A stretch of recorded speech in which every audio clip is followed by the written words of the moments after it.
It's time for Side Scrollers with me, Stuttering Craig. You decide when you lose, not other people. And Blabs. I like pickles. And co-hosted by our friends from around the internet. If you like common sense, hit that thumbs up button and, of course, the subscribe button. And join us Monday through Friday live at 11 a.m. Central Time. And now, broadcasting from our homes, it's time for the #1 gaming and entertainment podcast on God's green earth. It's time for Side Scrollers. 5, 4, 3, 2, 1. Whoa, welcome on out to Side Scrollers on YouTube.com and Rumble.com and SideScrollers.locals.com. What's going on, everybody? Hi, I'm Stuttering Craig. Welcome to the #1 video game and entertainment podcast on God's green earth. It is Monday, Tuesday, Wednesday. Here we are on the mid. It is Wednesday. Is it Blabs? Is it Wednesday? It is. It is Wednesday. Here we go, ready to rock. We're gonna have a great show today, man. Am I excited to have our guest on today? Because we're gonna be getting into the nitty effing gritty. Hello, Blabs. How are you? Oh, hello again. Nice seeing you. I was like, it is Wednesday. It just cuts me out. Anyway, I am super excited for this. I've been jumping around all morning. I have like 2 glasses of orange juice in me and like a little coffee, so I'm ready. Just getting a little giggity all over the place, huh? Yeah. A little caffeine and sugar? Yeah. Is it fresh squeeze, OJ? No, it's Tropicana. Oh, no pulp. What are we doing? What are we doing? Tropicana is life. I'm serious. When I went to Australia, I was looking for Tropicana, and I'm like, there's nothing. Anyway, Dean Cain doesn't follow you. The hell? What? Listen, I'm gonna tell you this right now. You can use this little ammunition for like a day or two, right? But when and it still hurts you though, so no, it doesn't hurt me. What are you talking about? You gave me the evil eye before when no one else was around. When Dean Cain follows me, I'm gonna shove it in your face like. Why? I already been followed. Like, right there, just right there. I'll say, I've been roasted by Dean Cain. You don't get to talk. Yeah, you got 2 minutes. That video's coming soon. 2 minutes and 57 seconds of Blabs getting roasted by Dean Cain. It's great. We did a super cut. But look, we have a spectacular show on the table today. My microphone is back. It's ready to go. I got a mixer and everything. And hopefully it sounds good. It's on my little thingy, which is great. No more of the. Yep, last night was on Friday night. I'm sorry, Tuesday night's main event. And Jeremy over at Geeks and Gamers was really giving me a hard time about my microphone because it was, it had lights and stuff. And it was colorful. It was wonderful. It was bright. You know what I did this morning? Oh, you know what I did last night? I ordered a mixer as soon as I was done with that show. It showed up overnight. Thank you, Amazon. Got the mixer going, and then I returned that microphone. I returned that microphone where I got it at Target. Returned it. I didn't realize I paid like $180 for that freaking microphone. So I $180 for that? It wasn't even that great, I'll be honest. I know that's the problem. So anyway, and I paid $45 for this stupid mixer board. It's like the cheapest one I could find, but it serves its purpose, which is great. So anyway, I saw a little bit of Tuesday Night Main Events. You literally were just holding the mic the entire time. I was like, Yeah, it was like We Are the World. I was over there swaying back and forth with my lit up mic. It was great. Yeah. But I'll tell you what, like I said, we got a couple great guests today. Let's first introduce our friend, Dr. Rachel Lindberg. Hello, how are you? Good. I'm doing good. Got to view the sheet full of all really good topics today. So I'm really looking forward to it. All right. Awesome. And joining us for the first time, Warren Smith. Hello, Warren. How are you? Hi, how are you? I'm great. Thanks for having me. Glad you're here. So we'll get into how people may know you in a little bit for sure. Over the last, been making some waves in the common sense world, man. What's going on? It's crazy. I know, it makes no sense at all. Which isn't that the problem? Isn't that the problem when common sense doesn't make any sense? Yeah, it is strange. Rachel, how would everybody know you? You probably find me on Twitter all the time. I refuse to call it anything else. Staron_cosplay. I do a lot of cosplay stuff. You may see me on a YouTube channel, Adeline Crafting, doing all kinds of stuff. Or maybe there's 1 or 2 students hiding in the comments who've had me as a teacher for some time over the last like 6 or 7 years. All right. So you are indeed an educator. Yes, I am. And so is Warren, which is why we got him on today, baby. This is gonna be great. But first, I'd like to remind everybody we are live over at rumble.com/side-scrollers. Do us a favor, hit the follow button over there and join us, you common sense lovers, as we approach 6,000 followers. We are growing a little bit more every single day, and I love that. Why? Because it's all organic. They want to be there. It's great. It's not like there's any recommendations or anything going on over there. You guys just showing up. We also have an X account where you can find out who's going to be on the show. You can find out that Rachel and Warren are going to be on the show yesterday, even this morning. So all you got to do, make sure you go over there and hit the follow button over there. Also, we have an Instagram account, don't we, Blabs? We do. You should follow us there, or else I'll give you all wedgies. Once again, the wedgie thing kind of played out. You know what? Kind of played out. I'm taking it to the grave. Okay. That's what you want to take to the grave, is the wedgie thing? Yeah. No one else does it, so I will. All right. Okay. Also, we have a Spotify version of the show. You can find us over there. It's the audio version. If you don't want to look at our beautiful faces on a day-to-day basis, you can listen to us, download it, go straight to your iPod. I have one still. An iPod? Yeah. Nice. It's in my car. And the best and most important place to follow us is over at sidescrollers.locals.com. As listen, Blabs and I were talking. Tomorrow we are going to do our first episode, just tentatively covered, called Blabs Discovers. Okay. And saying that out loud now, I actually don't think that's a very good name. But the idea is that Blabs she doesn't know anything pretty much before like 2005, right? The 90s, excuse you. Before the 90s. You know what? Even the 80s. I got the 80s down too, okay? I almost beat John in that trivia. Yeah, no, you didn't. It was multiple choice. It's ridiculous. I literally yelled the answers out before he could even guess them. Great job, Blabs. But anyway, so the show is the idea is that it's going to be Blabs being exposed to pop culture from back in the day that you may not have been able to see back in the day. And I thought it'd be really fun to start with the show. I don't know, Warren, I don't know if you know this show, but do you remember the Super Mario Brothers Super Show? You seem like a nice young man, but that's probably a little too old for you. It's not too old for me. No. Okay. No, I don't remember the show, but no, I don't. Rachel, do you remember the show? Unfortunately, no. Great. Okay, that's the idea. It was like a late 80s, early 90s show. And looking back on it, like people look at it with rose-colored glasses, but it's really not super great.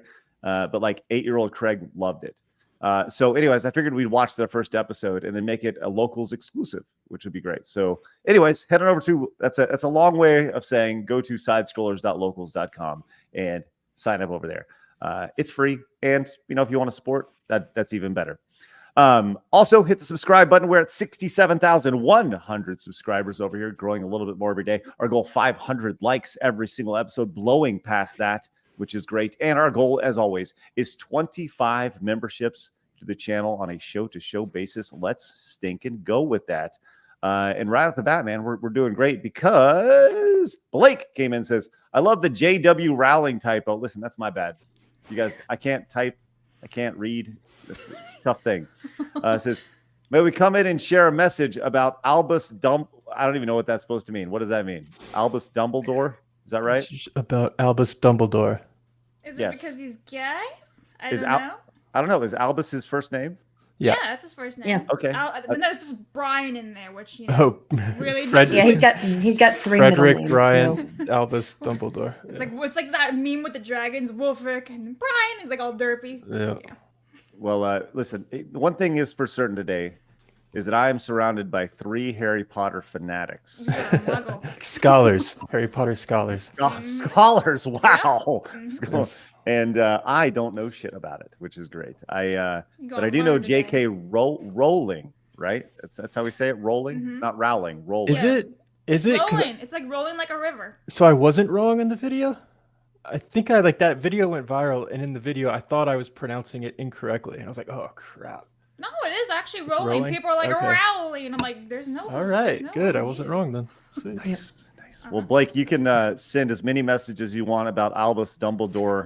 Go crazy. Yeah. Blake. Appreciate that. Make It a Felony came in with a $3 direct donation. Says, did you hear Camelot was swatted really should make it a felony for false reports. Wait, what? Yeah. Camelot was streaming the other day, and he was talking about some, I don't know, some VTuber thing, something like that. And somebody swatted him. Warren, are you familiar with swatting? I'm no swatting. I'm not familiar with Camelot though.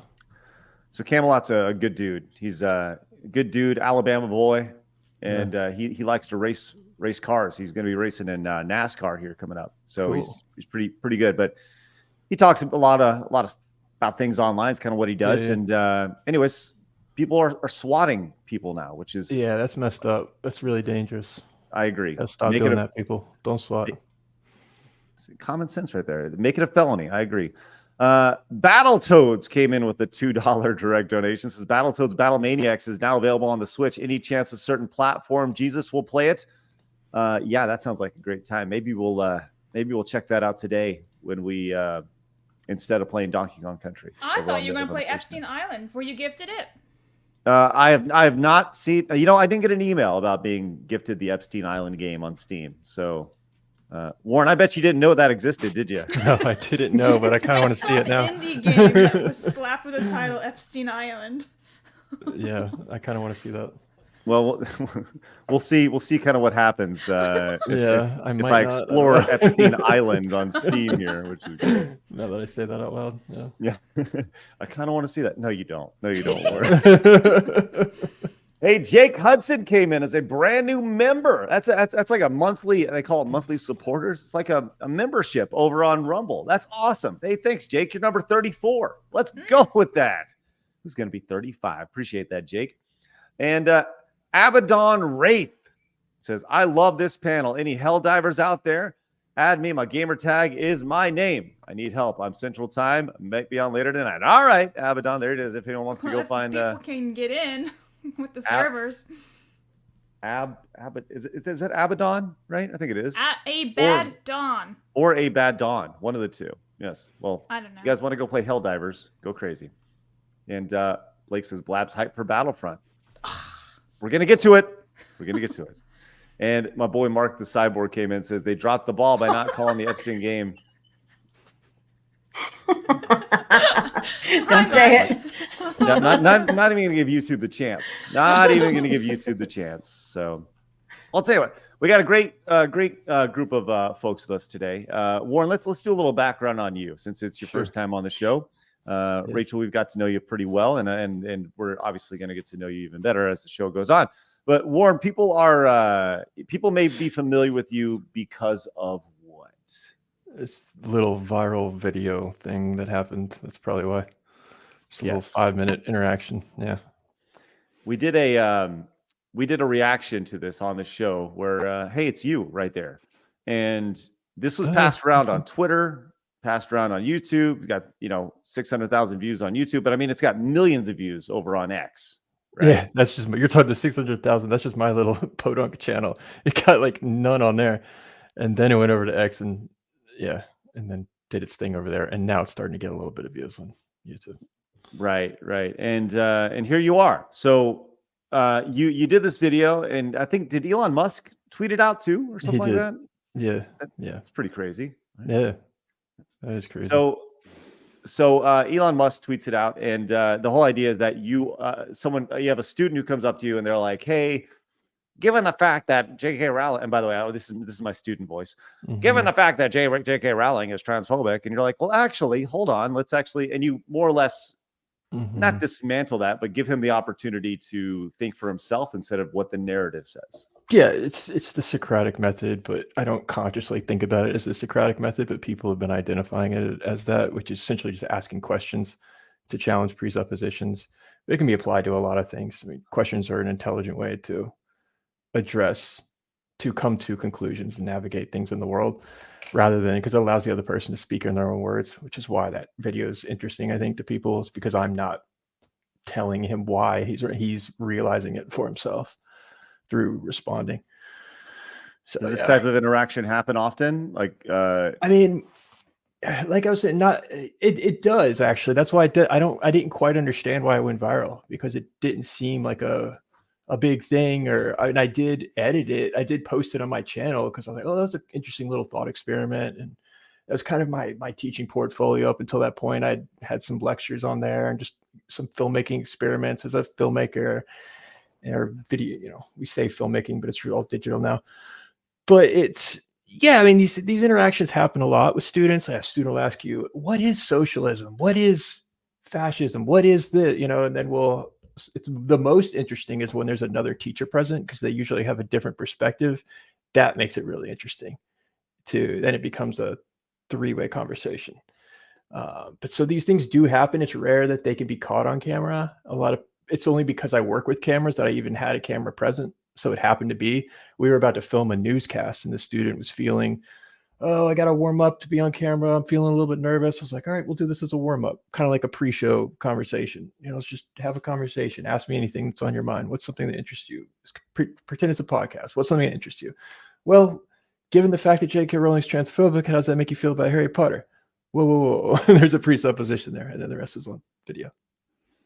But Rachel, have you had interactions similar to this before, where you use the Socratic method? By the way, as an idiot, this the Socratic method, it seems like it's pretty good. Just the idea of asking questions back. Is that the idea? Like, walk me through this. So the Socratic method, it's really deriving from, much earlier times in schooling methods, where instead of, like a teacher tells your student, hey, here's the actual answer to what, you asked, it's more the teacher asks questions back and lets the student kind of come to the realization of questioning what they just said or what they're thinking.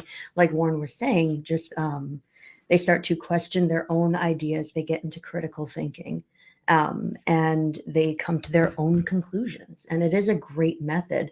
But depending on the student, it can take a while. So, sometimes I've done this method myself a few times when it's, kind of a slow information day in class and a student asks a really good question. I'm like, all right, I'd much rather delve into this topic than, just try to have you memorize this chapter from the textbook.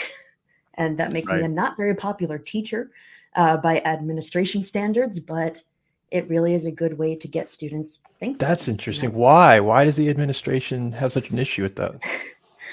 I think we're going to get into this topic. Quite a lot, but just the very bare bones of it, the idea that we've very much warped what education is supposed to be, especially higher education, colleges and universities. The idea where there's meant to be transitions from adolescence into adulthood. They're supposed to transition you into workforce, into creativity, into critical thinking, get you going with all these skills. And that's what they're really supposed to be designed to do, but we've bastardized it so much where now it's just pump out degrees and, tell you that you're going to get a job somewhere if you take this class, this class, this class, and this class. And it's really tiring as a teacher, at least in my mindset of, no, I want to get back to what it's originally meant to do. I want to prepare students for life outside of school. I want it to be that transitional age. And we even talk about this in the courses I teach. I teach psychology. And we talk about this idea of emerging adulthood, or more people know it as young adulthood. It's that transition phase, which falls in line with college age students or typical college age students, getting them to think critically, to learn skills that they need to be productive adults in society. And I try to, at least in my classes, try to get people thinking about that, try to, present all these concepts in psychology to have students relate to the content, to get them really thinking about it, thinking critically about it. And like I said, that does not make me a popular teacher by administration that just wants students to get grades and pump out degrees. It seems like to kind of further your point, Rachel, that just looking at it from the outside in, it seems like the idea of school in theory is to it's education, right? But what has happened is it's become such a big business and you have degrees like Sammy Threepeat says, oh, so we shouldn't major in Taylor Swift, right? To where you have all these majors for things that you'll never use in life, right? The idea of like the Taylor Swift is obviously probably the most egregious one, but there's a million of these different degrees where somebody proposes a course or something, or some sort of major or some sort of class. And I would imagine that the university or the high school or whatever, or most likely university, would say, well, yeah, it's just more opportunity to make money. Why would we not do that? And that's what it seems like from the outside looking in. Am I off on that? I'll say one thing about that, because I do teach professional studies at the college level, which is not teaching undergrad students that are trying to get their bachelor's or master's students. You're teaching working professionals who are coming in to get a professional study certificate. And they realized after COVID that these classes can be conducted online from home. So I'd be teaching that from this very room right where I'm sitting, which then costs the college absolutely nothing in overhead. No space is being taken up. They're losing zero money, right? So therefore, what's preventing them from having as many of those classes being marketed on their website as possible? It's not taking up any space on their campus either. And they're getting a cut of the profit of whatever comes in, regardless of the quality of the class, regardless of the subject matter. So I would caution the audience, if you are looking into certain classes, really vet it, make sure that it is worth your money. But that is professional studies. That's a separate conversation than undergrad studies, but it's still happening as well. I think it really comes down to debt and the amount of debt that these people are taking on. It's astronomical for what you're actually getting. Right. Yeah. Well, and that's another level. I mean, I think everybody had those classes that were like blow off classes that you just had to have. Like I took swimming in college. Like why do I need to take, like I knew how to swim, but why did I need to learn the breaststroke and the backstroke? Like it was, and I got one course hour for it, but it still cost me like, $2,000 to take essentially an advanced swimming course. And everybody has those blow off classes, but as Warren, you said, the idea that the amount of debt that people are being put into and the finish line for this whole process is, well, you're going to get a job. You're going to get a job. And that's really what this comes down to. You're going to be educated and you're going to have a job by the time it's all said and done. But you're also going to be $100,000 in debt and paying it off till you're 55 years old. Right. And that's the thing that is so daunting for a lot of people. And me as a dad of a 9 and 11-year-old who which is crazy to think that in a few years I'm actually going to start thinking about this. College for me in my kids isn't necessarily it's an option. It's not the option. And I think for the first time, a lot of parents are looking at it like that, because college has always been this thing that you go to and blah, blah, blah. But now parents are starting to look at me and like, yeah, I don't know. The debt associated with it, like the risk versus the reward of it doesn't necessarily make a whole lot of sense. Yeah. This big philosophy on it is, if you're going to be studying STEM or something like that, it could actually measure the job that you will be getting. But most of these, when you're going into college, what are you, 18, 19 years old?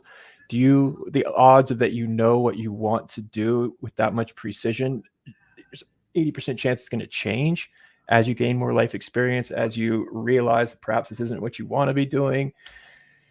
That's even if you can hit the mark. And the majority of these disciplines that you're going into don't even have a clear yes, it's valuable studying the humanities and English, and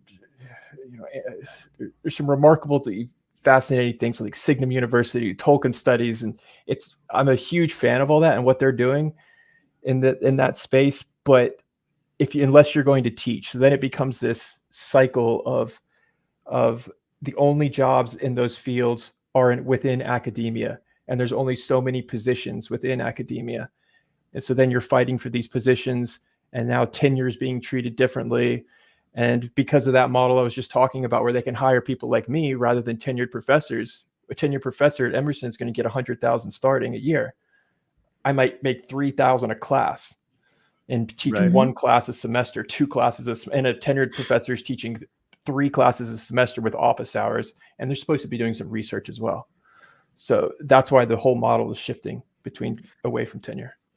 Do you think that the tenured model is antiquated? The idea that you essentially have a job for life, you're always going to... It's crazy in a sense. And I experienced this as a grad student. I was sitting in classes thinking, how the hell am I paying this much money for this? Because the teacher essentially, they've been doing it for so long. So they're teaching, let's say, sound design. They're teaching how to do sound design. They're sitting on their computer in front of a class, and we're just watching them experiment and have fun, because tenure protects you from being fired. It allows you, the intention is to allow you academic freedom in the same way that freedom of expression, freedom of exploration, to go into the unknown, to push bounds which then leads to breakthroughs, which can only come from the ability to have that freedom. But then the downside of that is that there's this comfort that comes within doing the same thing and perhaps not pushing the bounds like you're originally intended. And I mean, my parents were both professors, tenured professors. I saw how that, they were both had very different approaches. My mom was the best in her department, and then she started a study abroad program in Italy, and she's transformed everything. My dad was an eccentric wood design professor, creative, who loved doing his own thing. Would go in there, just make guitars, then move to chessboards, whatever it was. He was a genius, but he was not the kind of professor who would be doing office hours. And then eventually they were trying to get rid of him, and it became this, it's a nuanced thing where he still has his positives, but I can understand why there would be this push. And then you do have professors that probably should be doing a better job, but there's nothing that can be done about it. Mm-hmm. Rachel, what's your perspective on the tenured side of things? Oh, I very much agree with everything Warren said. And just to add on to that, a lot of teachers in college, especially those who have gotten their doctorates, they haven't taken any courses in order to become teachers.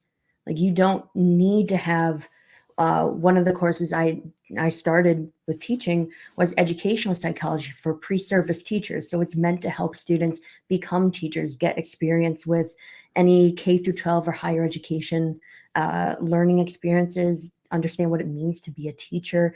And it's required for, a lot of teachers, who are going to teach, especially in K through 12 settings.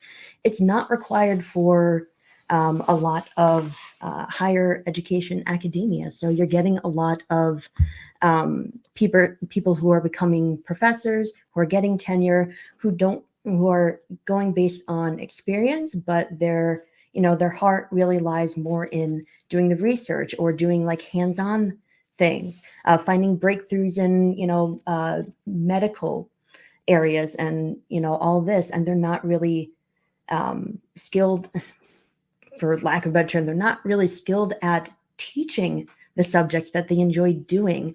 And so you're getting a lot, and that trickles down to the students. The students aren't interested in learning if the teacher isn't really interested in teaching it. The teacher's just interested in doing it. So you get a lot of students who are not interested in sitting in a classroom and learning from someone who has difficulty teaching the subject.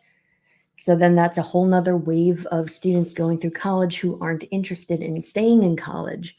And it's just sort of this trickle down effect. A lot of the people who have tenure, I won't say all, of course, there are a lot of, tenure professors that I've met who really love teaching, but, are lacking on the side of research. So it's kind of this dual thing, right? Of you have tenured teachers who either really love teaching and struggle with the research aspect, or really love research and struggle with the teaching aspect. And that trickles down, like I said, to the students. Every class, every semester, you get more and more students who witness that. Like I witnessed it, and Warren is saying he witnessed it as well in graduate school. And it doesn't really prepare you for much. It's rough trying to get through. It's funny. Thanks, Ozma. Appreciate that. I think it's the education system as a whole is really fascinating, considering like I know of instances where specifically in the K through 12 levels, there have been instances where there's such a teacher shortage that traditionally you have to have a degree in teaching, in education to be an educator. But there's such a teacher shortage that they will take you if you just have a degree in anything, and then they will train you as you are a teacher, which seems as you become a teacher, they literally will put you in the classroom and before you have any experience. And guess what? It is blown up in their face dramatically, because it just seems like a horrible idea. Can I just push back on that a little bit? That's actually that's what happened to me. That's how I ended up teaching, though. I went to grad school, never thought I'd be teaching K through 12, right? So I went to grad school thinking, okay, seeing what my parents did, what a great career. They always said, teach, such a great career, the schedule, the freedom. I never thought I would be going to K through 12, but then I kind of fell into it right before COVID. And the way I fell into it was, got out of grad school, I'm teaching there part-time, I applied to a job at a regular high school teaching my field, what I teach with filmmaking and video. And I was like, well, this is really cool. They hire me because my name is Warren Smith, and Smith is such a common name, thinking I have a teaching license. And I didn't know what a teaching license was, which goes back to, well, what kind of grad school were you at if you came out of that without even knowing what a teaching license is? They hired me accidentally a week before school starts. They call me, you have a teaching license, right? What's a teaching license? Oh, crap. Okay, school starts in a week. We can't rehire someone. Okay, we're going to audit it. We're going to make it so that over the course of a year, you'll get your license. And I am eternally grateful that they did that, because I proved myself by doing, perhaps it made me work even harder, and it allowed me to accomplish I would have had to just go do more classes, which would have been a waste of time. Let's face it. I learned more doing what I did that way. And so I am grateful for that. I probably would not be where I am had it not been for that fluke. And it's one of the reasons that the teacher shortage is occurring, is because of the accreditation process, and the recertification is it can be such a logistical, bureaucratic nightmare that it makes teachers in the public sector want to go to private schools just to get away from it.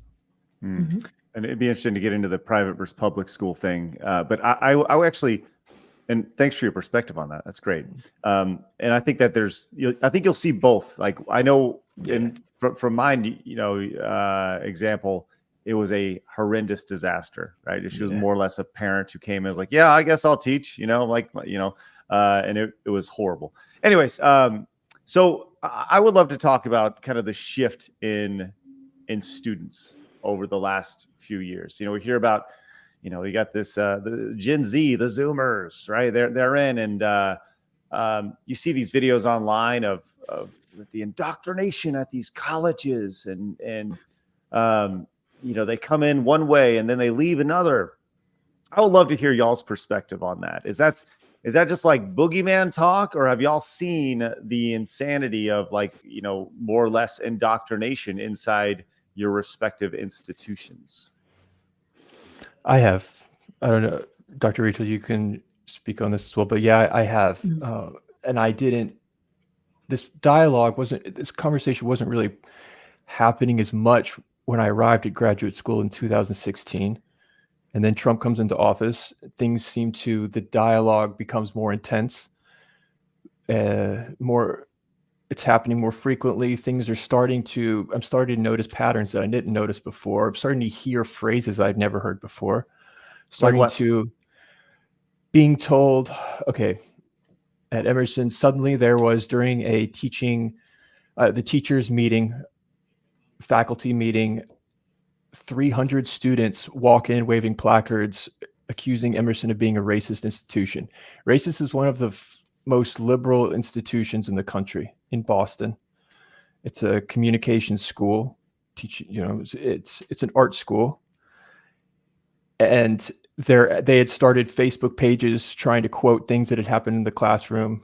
And it'd be interesting to look at some of those examples. But when I looked at them, I was thinking, I'm not sure if this is fair. This is extreme. Like, is this really is this fair to categorize this as a racist institution? So then I find myself, I was taking a pedagogy class with the dean of the graduate program, teaches one class a year. And I was in it, and it happened the same week as this protest. So then we're sitting down with the head of the diversity and equity office, which I had never even heard of that phrase. Suddenly there's an office now. They come in and sit down, and there was 2 other white students in the class, and it was a 3-hour class, and we were told not to speak because we were white, and we were supposed to concede our space. We were to allow more space for other. And I remember thinking, you're allowing someone to speak or not speak based on the color of their skin. Isn't that go against the fundamentals of everything I thought about racism? And there was something deeply within me that I started to question, and I couldn't really articulate it to anyone. I was nervous too, and anytime I did, there was always this feeling that you would be ostracized. And so patterns like that started to occur over the next 3 years. But that would be an example. Dr. Rachel, what are your thoughts? I think you put it very eloquently. All the like little things you notice in administration, students, like coming in, maybe a vocal minority saying, hey, this institution is racist, or this institution is transphobic, or whatever, the buzzword of the day is. I admit I used to be very woke early on in college. I went to college for 12 years. It wasn't really until grad school that I started questioning things. And that's why I'm very grateful for my grad school years to finally start questioning things, asking questions of my teachers, really trying to observe what's going on in the world. I think I really started to notice it when, like you said, Warren, when Trump came into office and, people started having much more intense conversations in the halls, but no one, at least in the schools I went to, no one was really extremely vocal about it. Because I went to school in Connecticut for the first, undergrad and my master's, and then doctorate. I went to Ohio, in Cincinnati, and it was at least Ohio, very different atmosphere from Connecticut, but I noticed it in administration first, not the students. I noticed it in administration first. The Diversity, Equity, and Inclusion Office was created. I noticed there were spaces in the school for actual back parts of the library were secluded specifically for Black and African American students. Nobody else was allowed over there, just them. And it was it felt very segregated. But what happens if it was called safe spaces? What happens if a white student, a Mexican student, a We saw Chinese that. student goes into this? There's a What video happens? of that. We saw that play out on video, and I forget who that was, what his name was, but it went viral. They were in the library in one of those spaces, and some students they were in these 2 students, I believe, were white. They said, this is supposed to be a space for other cultures, and he said, does my culture not get to participate? And he hit the exact words where, is white not a culture? But I would have rephrased it saying, does my culture, why is my culture excluded? Do I get a culture?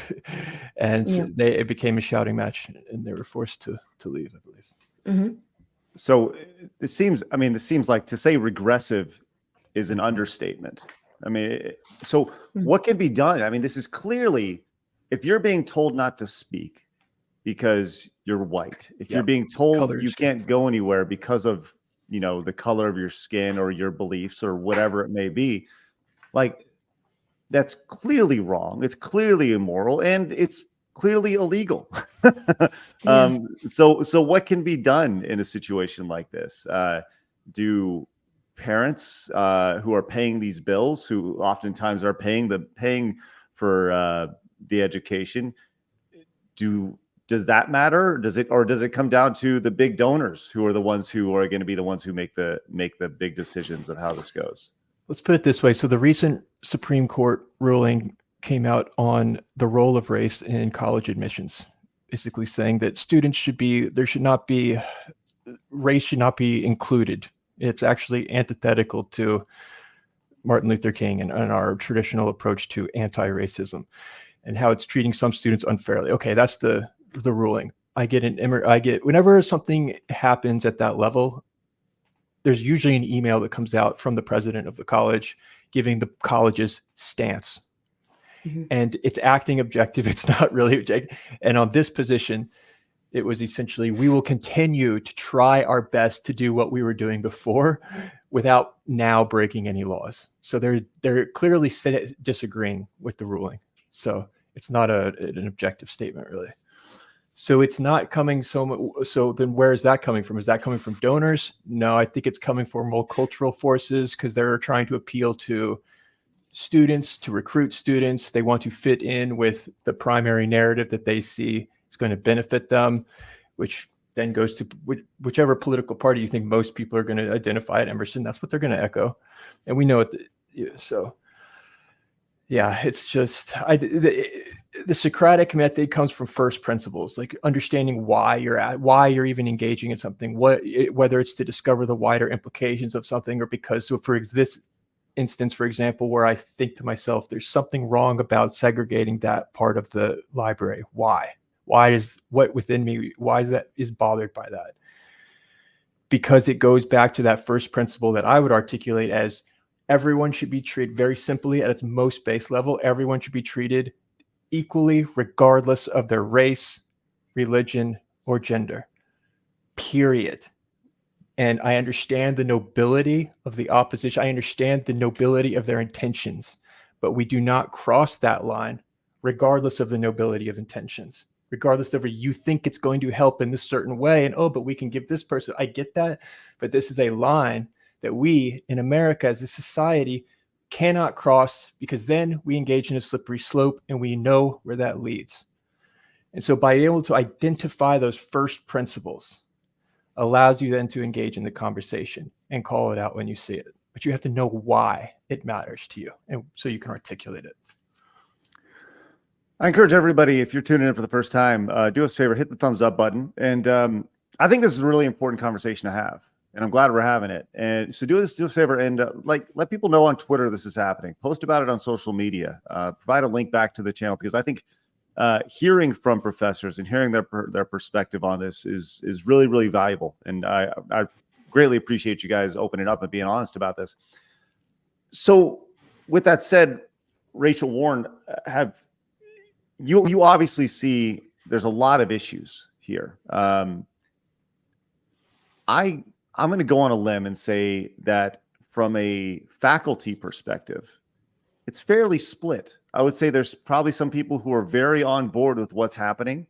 And then there's some who are like you, who are like, what's going on? This is not right. We shouldn't be treating people like this, you know?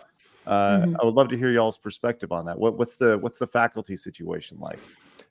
I'll just give one last example on this, and then Dr. Rachel, you could take it from there. But so that example I was talking about with the students protesting, one faculty member did have a problem with it. I'm not going to say their name or anything, because the result was they got mobbed.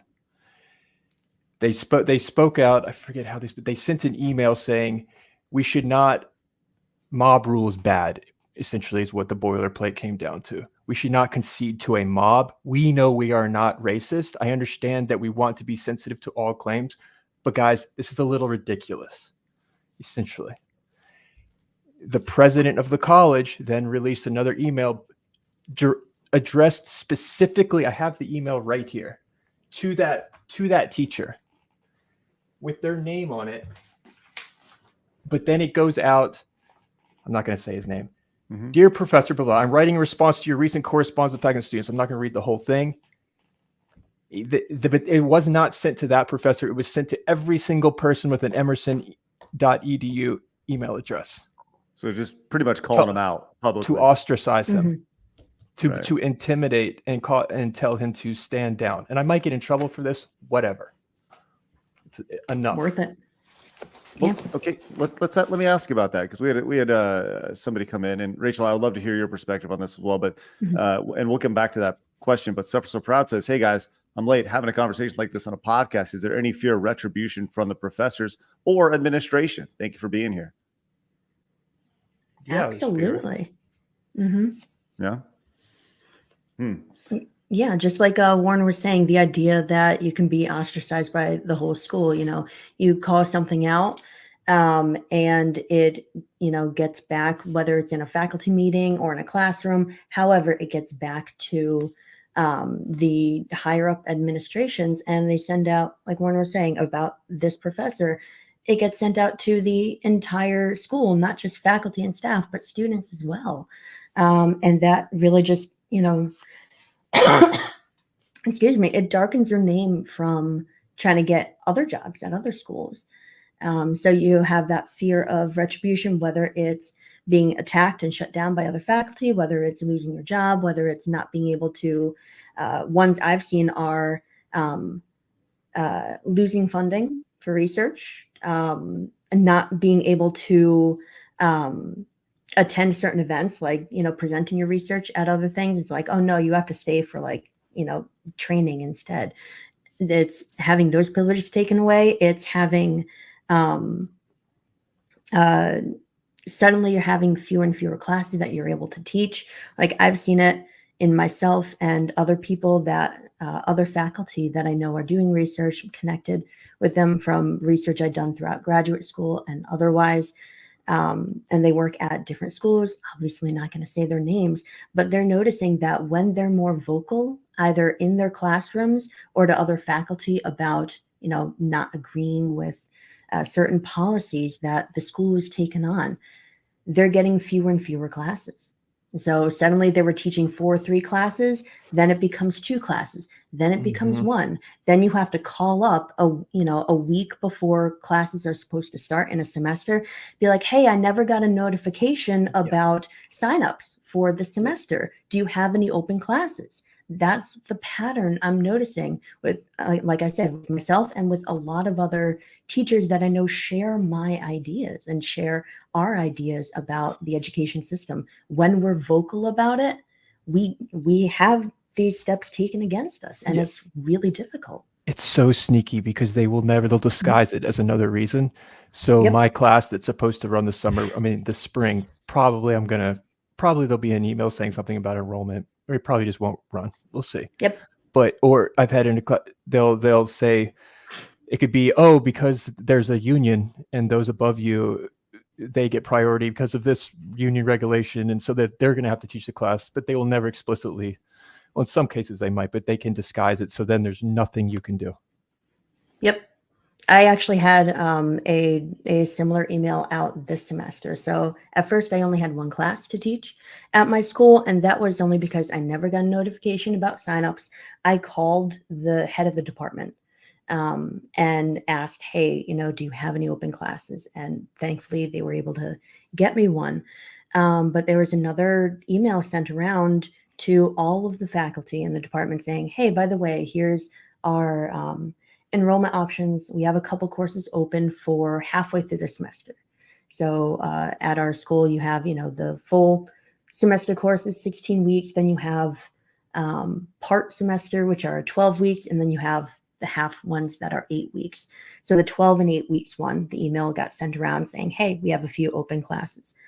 And a lot of the faculty started responding, saying, hey, I'm already taking 3 classes. Hey, I'm already taking 4 classes. Can I take another one? And I'm sitting here like, I barely got 1.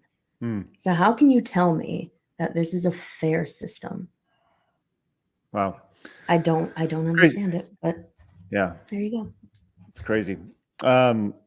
Joe came in and says, look at the 80s TV mirror video called The Wave. As a lesson, a teacher created an authoritarian movement on campus. Students became the SS. Have y'all seen this before? The Wave? It's it's from the 80s. No. I strongly suggest checking it out. As described, a student just in a class project in high school, more or less creates a group over here and a group over here. And if you're a part of this group over here, you're with this group, and it becomes this authoritarian thing. And it was either you're with us or against us, and it overtakes the whole school. And it really it's more of a statement on groupthink and the kind of the groupthink mentality of and especially kind of going along, hence the wave aspect of it. It's really powerful. And I think specifically, if you go back, 4 years to 2020, the wave was very relevant then, for sure. Rimdog came in and says, what are the professor's views on Title IX? Is it being abused? That kind of leads into another big topic that we were going to talk about today with J.K. Rowling. Sorry, Blabs. Blabs, did you want to lead this part of the discussion here with about Rowling? Because I'm not a Harry Potter person. You mean A like scholar. The latest, yeah. You're just a muggle or squib, whichever you want. But did you Idiot. specifically about women's rights?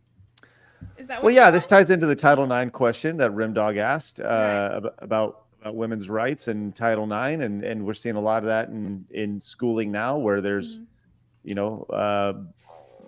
trans students who are boys who are on the girls' teams and such, and J.K. Rowling has been a very big advocate for women. So. Well, this started back in 2020, where she basically was saying, I believe there was a term for women who menstruate, like people who menstruate. She's like, women, woobins, something like that. And somehow she got dogpiled on that.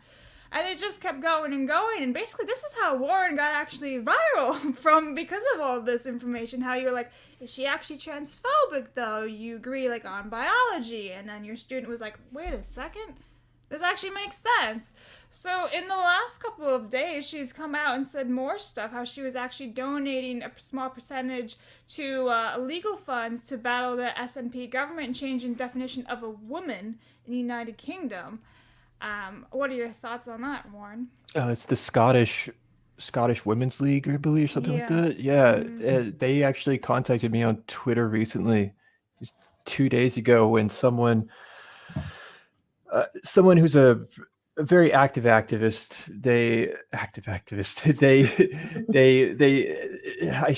I'm new to this, guys. I haven't been using Twitter or X on any real level until now, so I'm learning in real time. And this individual baited me into responding to a quote with no context, saying, "Would this qualify as transphobia?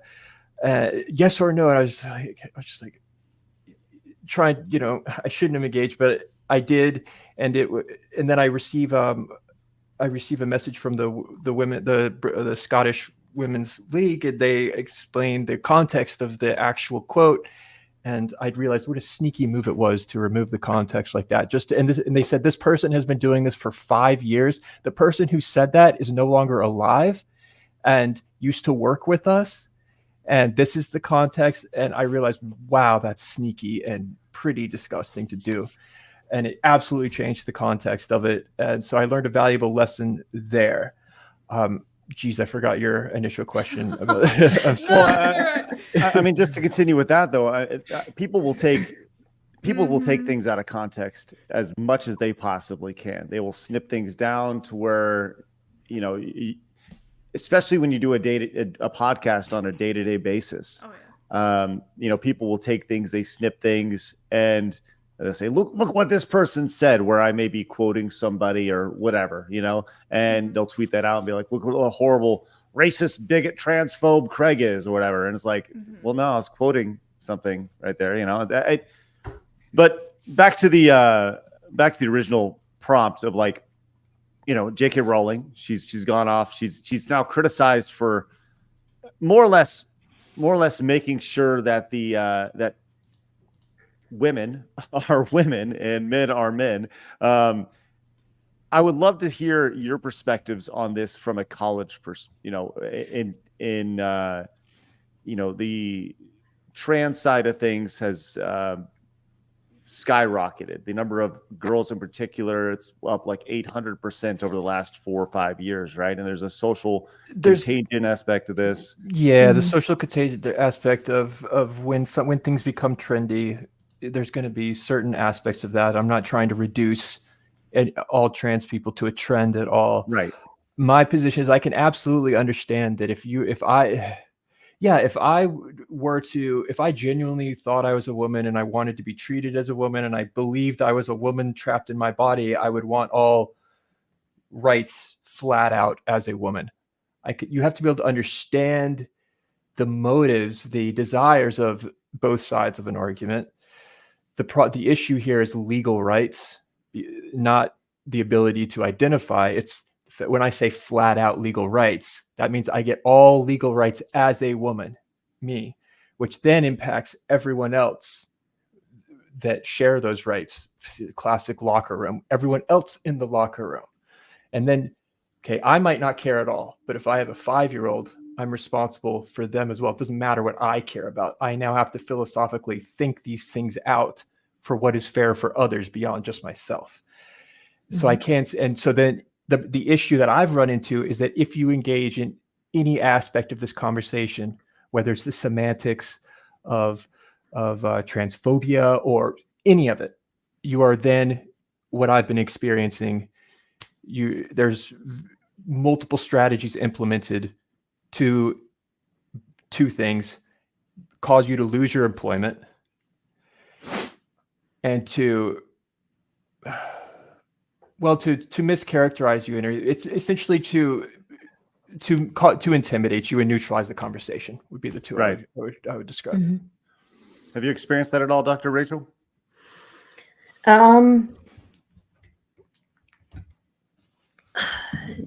Just in terms of like being, sorry, what was your question? Like being called out on social media, or just in general? Just you're a woman, right, who teaches in a university, and going back to the original question of like Title IX, do you feel like it's been abused at all? Taking advantage of the idea of the gender fluidity aspect of things and gender identity, and I am a boy, so I'm going to do this, or I am a girl, so I'm going to do this, and who are you to tell me what I am, or how dare you misgender me? Do you feel like that's being abused with Title IX? Well, once again, Title IX, obviously, the whole idea of Title IX is the idea of an equal playing field for men and women in college, specifically college athletics. But anyways, yes, I would love to hear your perspective on that. Yeah, couple things to say about that. Like, not to sound like a broken record repeating off of Warren, but it very much is, this idea that what happens when, of course you want those rights, but they interfere with the rights of other people around you.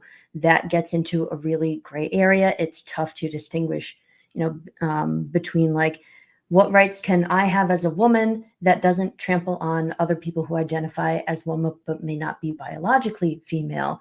Or what rights do I have that doesn't, impede on the rights of gender identifying and sexual or sex males? Trying to find that ground where, people can be treated as equal as is possible to be. We're seeing, this very cultural wave where people are jumping on the bandwagon, as it were. And again, like all of you are saying, not to, impede on people who genuinely feel this way. But in terms of Title IX or people, abusing their stations and identities, I'm seeing it less in academia and more in the world of medicine and psychology, because we're seeing a lot more people who are given rights to, okay, you need gender reaffirming surgery right away, instead of waiting, multiple years, going through multiple years of therapy to assure yourself that, yes, this is how you actually identify. And what are the ways we can, help you either adjust to a new lifestyle or get you back to where you were, thinking of this as, maybe a phase or, a questionable identity. What is it? So we're seeing less and less of people going to a therapist, getting years of therapy, and very slowly transitioning. And we're seeing more and more people just getting an immediate diagnosis and immediately starting different kinds of hormonal therapy, surgery, etc. It's not being treated as a process that takes time. It's being treated as something that we need, immediate attention to, immediate gratification. And we see that, Right. of course, in many aspects of culture. But in terms of like Title IX and, seeing it in the education sphere, it isn't.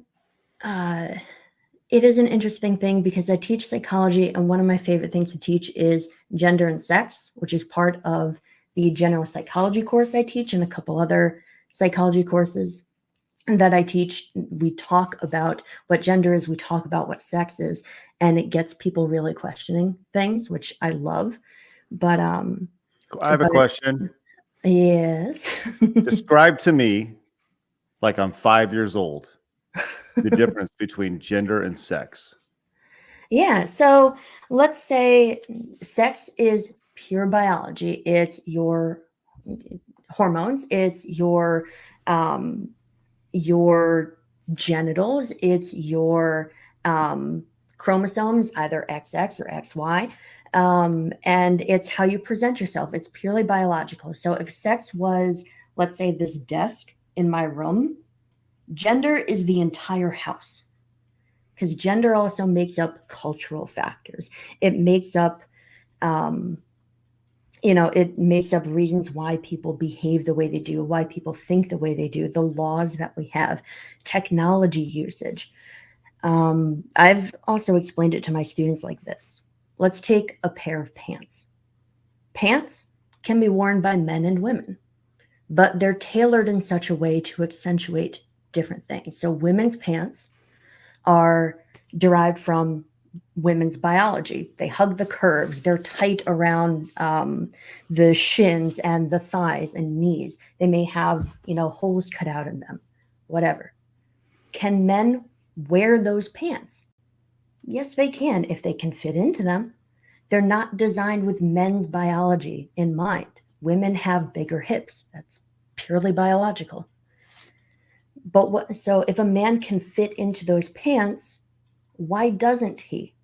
Well, some will. And that's okay. If he likes them, it's not harming anyone, sure, wear the pants. But most men won't wear the pants, not because they can't fit into them, but because society tells us gender-wise that you shouldn't, because those are female pants. So I've explained it to my students kind of like that. The issue, The issue is that if we separate between you versus the house, it's when you said that the laws being applied cannot be based on the house. Is my position, because so if you are sex and the house is gender, and you're talking about the societal constructs, the implication of laws cannot be something that's subjective. It can't be based on the house around you, right? Because that's what leads to the conflict that we're having today. It has to be, because that is a subjective, the house around you, if that's societal and all of these things about pants and everything, if that can be different to each person, it cannot be clearly defined by law. The laws have to be based on you in that analogy, you versus the house. Does that make sense? Yeah, I guess it's a bad analogy. I'm trying to think of it as a lot of people think sex and gender are exactly the same thing. You're right. I think you're on with that as far as what they're trying to express. It's just the way the law is implemented. Yeah. In terms of law, like people are trying to make gender laws that are saying, oh, these two things are the same thing. Sex and gender are the same thing. They're not. Sex is purely biological, whereas gender encompasses a lot of things, including biology. I think that's what I was trying to get to with the house analogy. My bad, really bad analogy. But gender includes more of cultural ideas, people's version of what gender is, more societal ideas of what they think gender is, as well as biology.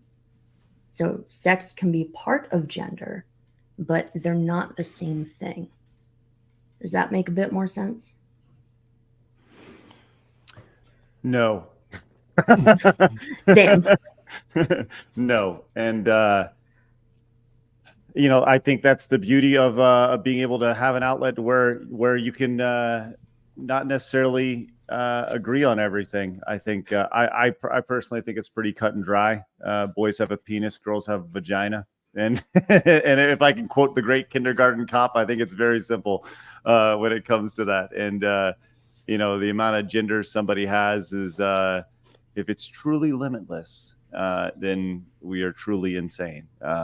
Mhm. So The way I see it is that, let's say you pass away, your body decays, and then 20 years later they find your body and it's just bones. And you were a man, right? You're male. And you are dug up and your bones say that you are a man. It's like, how can they know what you identified as? They won't know this stuff based on just pure science and like looking at your decaying body and seeing what it is.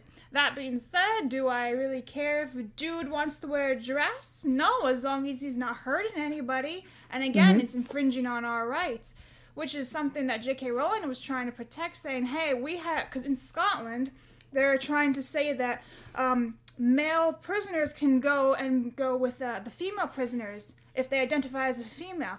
But a lot of these male prisoners are identifying as female prisoners to harass and sexually assault these women. So she's trying to protect all these women, saying, hey, no, we need to have separate outlets for this reason so everyone can be safe. And for some reason, that's not okay. It's like, we're literally trying to protect women from being raped. Like, how hard is that to understand? So that's where I'm like, we need some regulation here. Yeah, which are all these regulations are legal implications. Notice that that's the pattern you're going to see. It all comes down to that when people say rights, it's legal rights. Yeah. That's the only thing that really, at the end of the day, when push comes to shove, is enforceable, and it can't be based on the subjective. All right, we got a lot of super chats here, and we're gonna get back to this conversation in a second. I want to make sure I read these off. But first, Viper came in and gifted a membership to the channel. Thank you very much, Viper. Greatly appreciate that. By the way, if anybody has any questions for our esteemed guest, please fire away. Let us know. Thank you very much, Viper.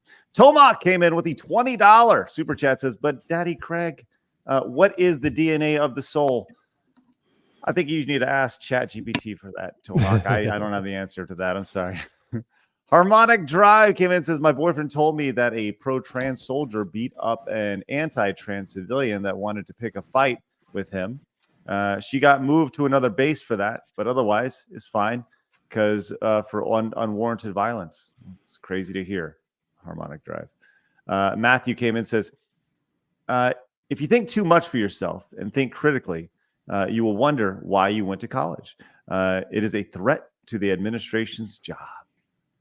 Thank you, Matthew. Hal came in and says, I don't even know how to say that. They did calculated the Earth's circumference using sticks in a brain. Okay. No one had done it before. It was all critical thinking. Thanks, Hal. Appreciate that.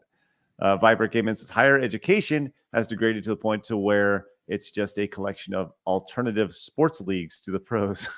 Okay, Viper, thank you. And Jonathan Abear came in with a $50 super chat. Jonathan, thank you very much for that. Says, Mr. Smith, the young man in the viral video may not yet understand the vital skills you imparted on him for the holistic view of his life, but will as time goes on. I tip my hat to you. You embody what the education system is supposed to be about. Thank you very much. And Warren, you get to decide anytime we have a $50 donation or more than 10 gifted memberships, you get to decide the color that goes on my wall. So what color would you like? Purple, red, green, let's yellow, go orange, green. or blue? Green. Oh man, green is a popular one lately. I'll tell you what. All right, Jonathan, let's get him on the wall. It's a beautiful color. Yeah, it really pops on the wall, which is great. Jonathan, thank you very much. Appreciate that. Do me a favor. Look at that. Look at that, Jonathan. Look at it right there. Blaz, will you please read off Crit Natures as we come on back? Yeah, all right. Crit Nature. #free Assange. I don't know what that means. Does anyone know what that means? Julian Assange. It's a journalist. Free Julian Assange. Yeah. Oh, okay. Oh, you made me jump one. My bad. Hidden Gem Gamers. I think the Switch 2 should cost $500, not $400. I don't think cost will be an issue with people. Nintendo can literally get people to buy cardboard. This is true. We're going to get into some video game stuff real shortly. Chris B says these activists are really just priests looking to spread their gospel by any means necessary and build up their power. They wield pride flags instead of crucifixes, but the methods are the same. Interesting. Thank you, Chris. Lover of Green. Smith, do you believe there will be a huge anti-woke reckoning? The Fauci mandates ended after 2 years of nonsense. Bud Light faced the same reaction. Will it happen to the U.S. public education? I don't. We would have to first define like woke. I think that can be a catch-all, and I try and avoid generalizations. I do think that whenever there's an overcorrection, let's think about it like a pendulum swinging from one side to the other. If it swings too far in one direction, it is going to come back in the other direction. We want to strive for finding an equilibrium between these two dualities. So yes, I do think it is inevitable. It is a bubble that will burst. It's not sustainable as it is going. So yes. Rachel, your thoughts? Very much agree. Like when you have one extreme, it's kind of inevitable that you're going to have the other extreme. Like Warren was saying, we need to find the balance. So if you go too much onto one side, it will swing the other way. But again, as Warren was saying, we need to define what woke is, because I've heard it, said by many different people and inclusive of different things. So we need to find out, okay, what do we mean by woke? And then we can figure out what do we mean by anti-woke. And eventually, yes, the pendulum will swing, but can't say when. I don't know if it'll be 2 years. I don't know if it'll be 10 years. I really can't say when that swing will happen. But it is coming. Yes. Clementine came in and says, the more things go and the more identification deals with the way you look and think, the more things go and the more identification deals with the way you look and think, while it's a question of being, people are afraid not to please because of who they are. Clementine, thank you very much for that. Hal says, so gender is another word for sexual behavior. Thanks, Hal. Dark Magus came in with the $5 super chat. Thank you very much. Al came in and says, the current version of gender we use now was started by John Money in 1955. He was a monster who preyed on children and is thankfully rotting in hell now. Look him up to see where this insanity started and how evil it is. Thank you, Al. Chris came in and says, gender identity language has started showing in my line of work drug research, and I find the idea of that impacting medicine development horrifying. Thank you, Chris. Mighty Megatron came in. It says, woke equals cultural Marxism. Thank you, Mighty Megatron. Appreciate that. There's one more Rumble rant. I want to make sure I get that. Dude for $1 says, the admins of education want to tell kids what to think, not how to think. Public schools were created to make good little factory workers. Let's go. Emperor Nero came in and says, so it looks like the Kids Online Safety Act is going to pass the Senate. It has 62 co-sponsors in there. Call your representatives to vote against it. It kills online anonymity and will cause mass censorship from the internet. Parents need to parent. Say no to censorship. Thank you, Emperor Nero. Okay, so let's. I got one more thing before we get into video game stuff, because we still got to talk about the Nintendo stuff today, and we've had a really good conversation today, and I appreciate you guys coming in and making yourself vulnerable and having these conversations. I think it's outstanding and genuinely appreciate it. I know everybody watching certainly does as well. Let's talk about this. Let's talk about the pronoun thing. Okay.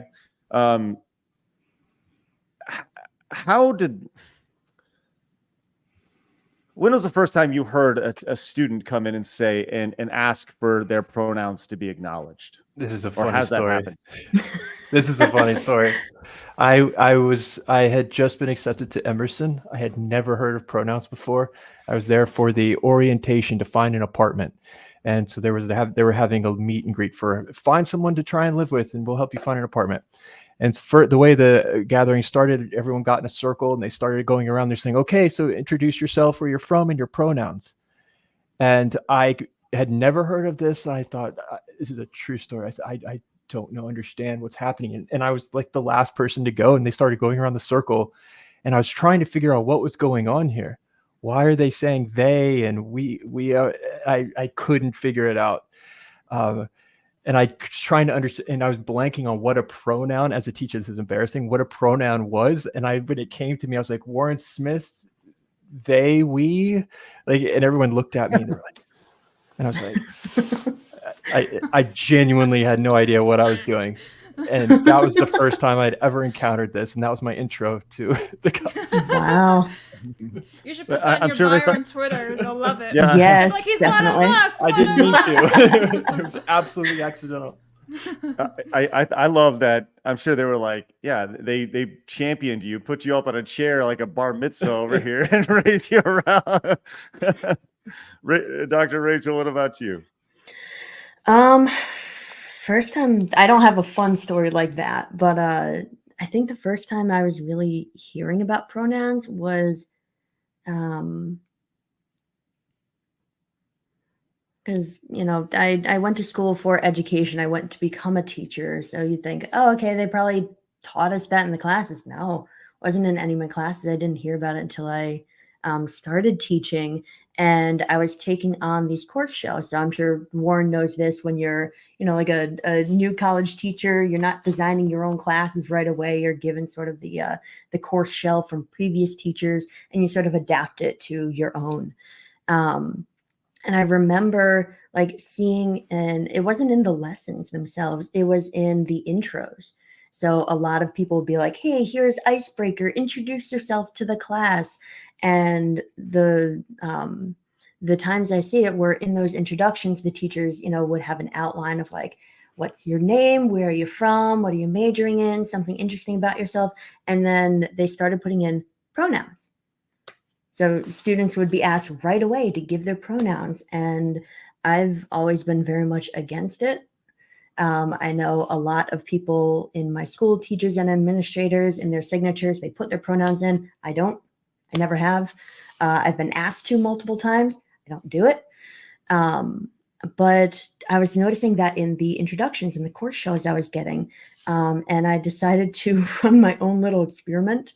Because even though I went to my doctorate for teaching, my past degrees were in research. So I decided to do a little experiment. The first, few times I did that, mostly in the past 2 years I was doing this, I just kept the introduction as it was, name, pronouns, etc. And most people would put their pronouns.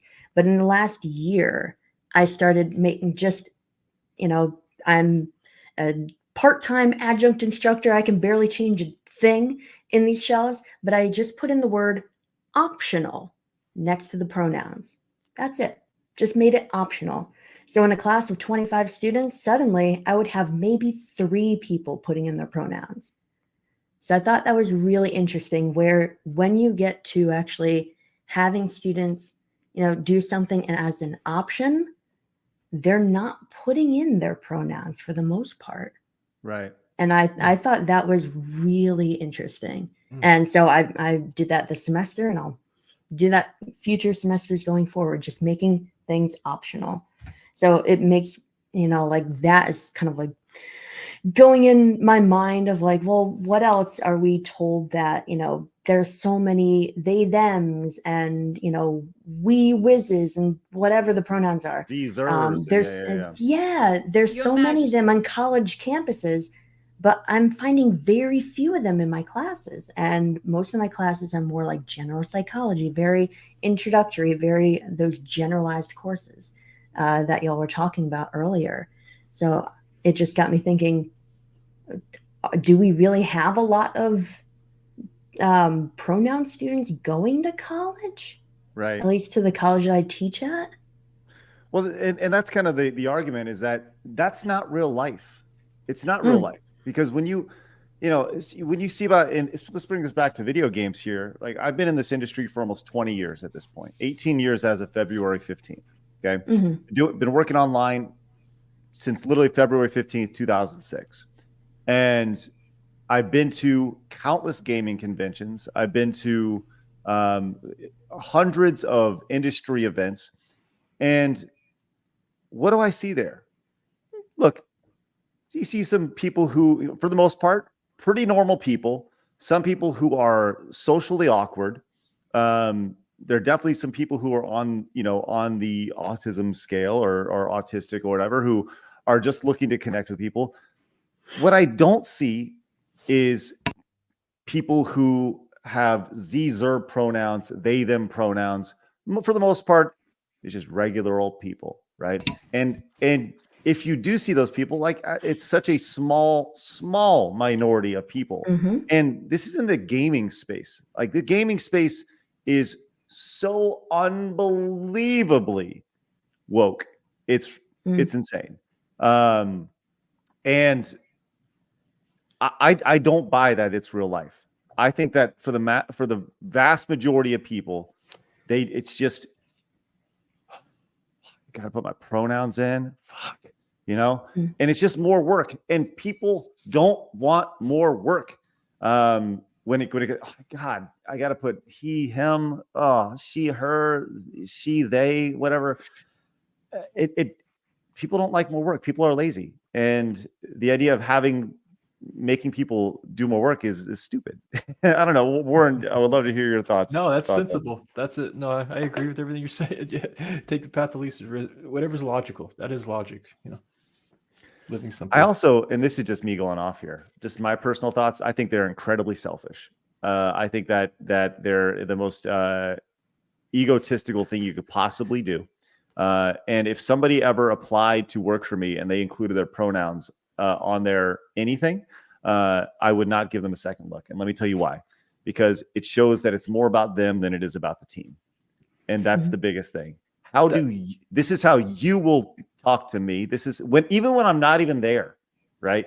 This is how you're going to talk about me when I'm not around in the third person. And that's the biggest thing. If you're looking to build a business, build a team, build a community, it's the last thing that you can do. And people, well, it's my identity, right? Well, yeah, okay, well, you're not here, right? You're not here for me to refer to you as in your pronouns. So it's like, whatever. I'm sorry, Warren, you're going to say something. No, I try not to. I think what you're saying is that's the reason I would probably, if it's not absolutely, I'd never utilize it, for the very reason that if someone applies to you,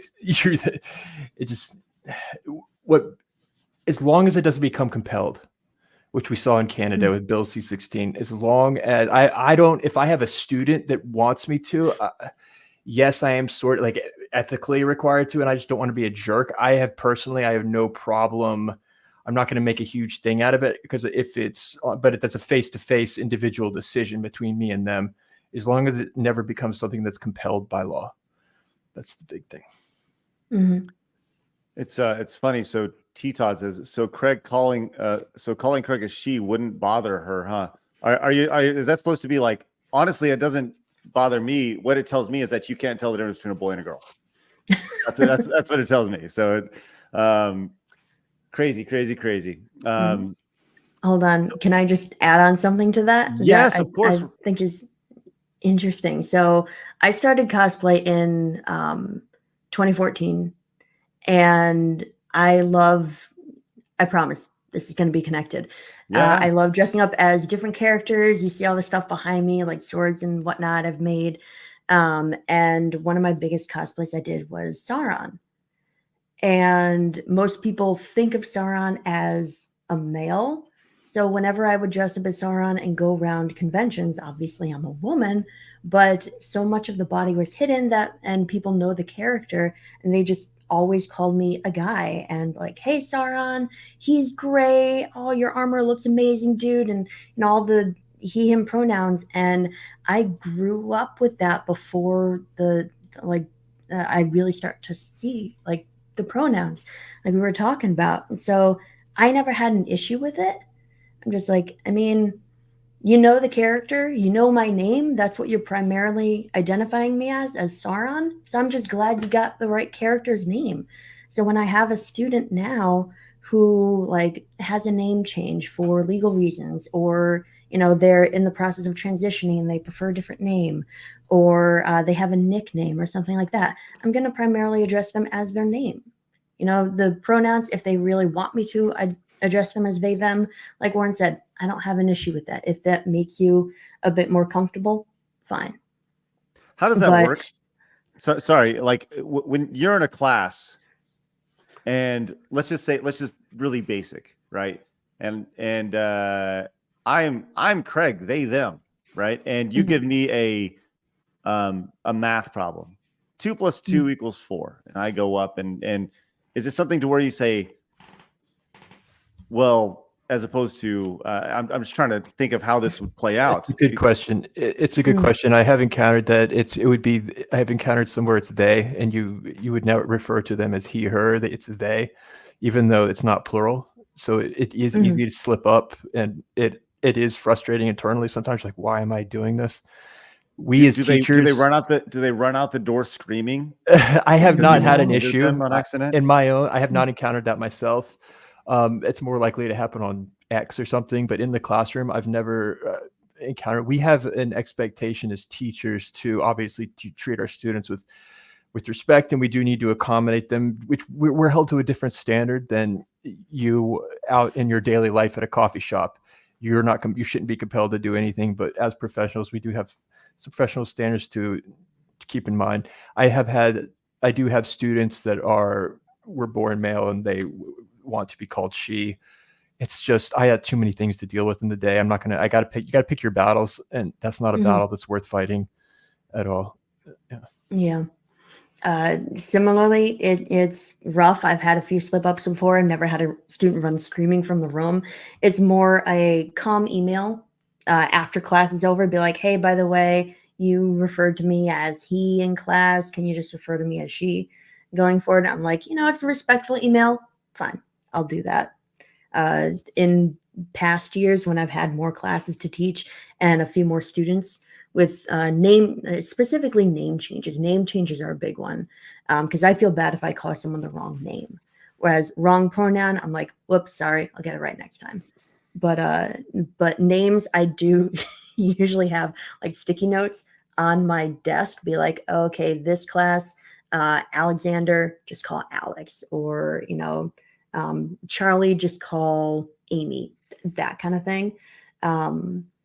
But yeah, in terms of like what you were asking, Craig, and like with the pronouns, I'd be like, okay, well, we all talked about this math problem, and Warren solved it this way, and he got the correct answer. Blab solved it this way, and she did a really interesting thing here and still got to the right answer.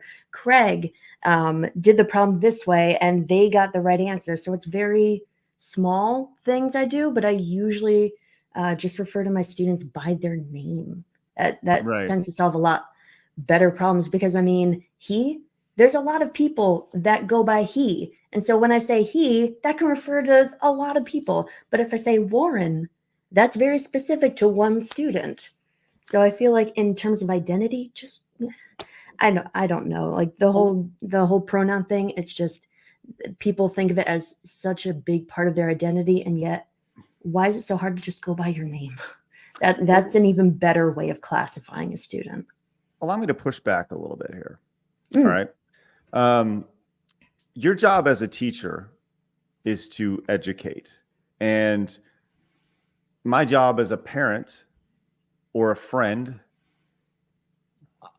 I feel like the best thing that you can do is be honest with somebody, right? Mm-hmm. I have a hard time validating somebody's thoughts on themselves when they can't validate themselves, right? Mm-hmm. So that's kind of where my line is. You're asking me to validate you when you can't even validate your own thought process, right? Or your own identity. And it's not about, like I said, if you're old enough to if you're 18, you're grown up, fucking hey, do whatever you want. My issue is with children, right? Absolutely. And I think that with I said, I honestly could care less how people live as long as you don't tell me how to live my life. But that's where it kind of the gray is for me, is you're telling me to look at you and the guy with the 5 o'clock shadow and call you Amy. Like, I have a hard time with that because that's clearly not the case. Maybe you are Amy, but I have a hard time. When you can outgrow my beard or my goatee, that's where it's kind of like, yeah, dude, I'm sorry, a person, you know what I mean? That's kind of where. Go ahead, Warren. Let's game it out though. So then Sure. And this is great. This is what I'm Brandon wants you to call him Amy, and you're in my position and you're a teacher, and all of those thoughts go through your mind that you just articulated, and then you refuse to do it, and then it becomes a thing. It's gone taken to your boss, and then you lose your job. I've seen people lose their jobs for equally or less things. And now you still got to pay the bills. So yes, in that moment, I can understand what you're saying, but you got to game these things out.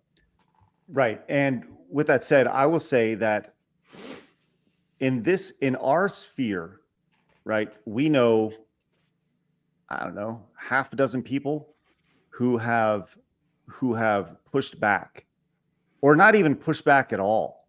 They've been fired for whatever reason. One girl was fired.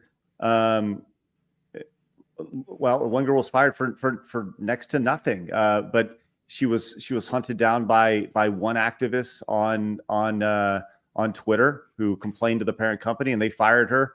And a year later, she's living the best life she could possibly live. You know, that's possible. And she lands on her feet. And there's a half dozen instances like that where that happens. And I'm a big proponent of, like, if you keep bending and keep bending and keep bending, eventually something's gonna break, right? Yeah. And that's kind of where we're at. And yeah, I understand the idea. Well, you got to pay your bills, right? I get it, right? But you guys have also said that the pendulum is swinging back, right? Mm-hmm. And the pendulum will swing back, or pronouns not a part of that pendulum. If teachers, if I understand the sentiment exactly, if every teacher were to die on that first hill, you would have no teachers to then challenge even larger things, like that, the issue of racism, or standing up and saying things that I've been able to say. I would never have had the opportunity to engage in that conversation. That video wouldn't exist had I died on that hill on my first day. Mm-hmm. Am I making more change now? Is it better for me to, I'm getting that heat now. There are those exact people on X tagging my employer over and over on X, trying to get me fired now. It's just a different battle, a battle that I would not have been able to fight had I died on that first hill. Right. Mm-hmm. As Sebastian points out, but that's the problem. If the hurt feelings of a child can get you fired, right? And that's a problem. Like, that Yep. seems that's a pretty fucking slippery slope, where somebody goes, is. no, I don't feel this. I don't feel very included or inclusive. Yeah. But what do I do? And then somebody loses their career over it. Yeah. Mhm. Yeah, it's a problem. Yep, like you were saying, some people can bounce back, and that's great, and some can't. It's really going to depend on a lot of things. It's going to depend on the person. It's going to depend on how big a scene they vocalize. It's going to depend on the size of the company. Like, if you're a person in a small 10-person company, and you voice your opinions on things and you get fired, maybe it'll spread some talk in that company. Maybe that company will change a lot faster. But if you are a teacher working in an institution where there's thousands of employees and you vocalize something, it's going to be a lot larger group of people that are going to attack you and not stand up for you or stand with you. It's going to be very different based on the situation. But, like you're both saying, the pendulum is swinging back. And so I think Warren said it great before with pick your battles.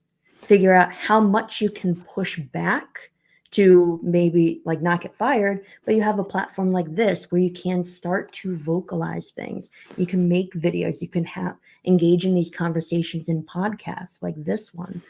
So you can start it going. Yeah, you'll receive some pushback, but it's more of a slow process.